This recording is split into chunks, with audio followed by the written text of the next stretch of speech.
Hi, welcome to another edition of our White Gloves video. I'm Pete Fearley with the Pro Football Hall of Fame, and each Wednesday on our YouTube channel we take you inside the world's largest collection of football memorabilia. And in Canton we have everything you can imagine, from footballs, jerseys, helmets, kicking tees, and even these.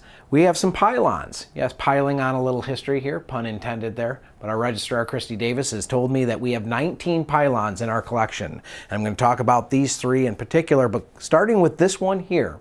This was used in the very first Hall of Fame game in 1962, a year before we opened. And this was the first ever pylon that was ever used in a game. It was created by a local man from Akron, Ohio. His name was Bud Shopbell, and he still has the patent on the pylon. But this was used back in 1962, as I mentioned, the first Hall of Fame game, a 21-21 tie between the Giants and the Cardinals.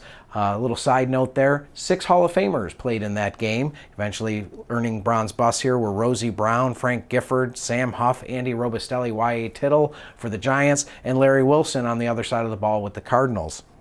But today, pylon is a very notable part of an NFL game, as a player is oftentimes outstretched trying to touch the pylon to get the touchdown.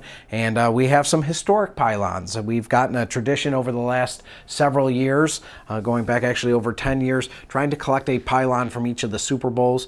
This is from one of the end zones from last year's Super Bowl, as the Packers won 31-25 over the Steelers. And that's a pylon from there. And then this is one from a very historic day in NFL history. This is the pylon used in Dallas when Emmitt Smith, on October 27, 2002, became the NFL's all-time leading rusher. We have a helmet, a jersey, and some other memorabilia from that day, but we also snagged the end zone pylon.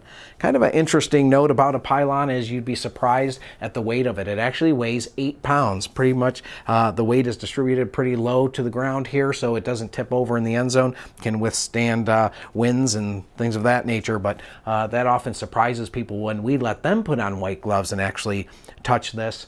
And but that's an interesting little side bit about some unusual objects here in our collection, and that's this week's version of White Gloves video.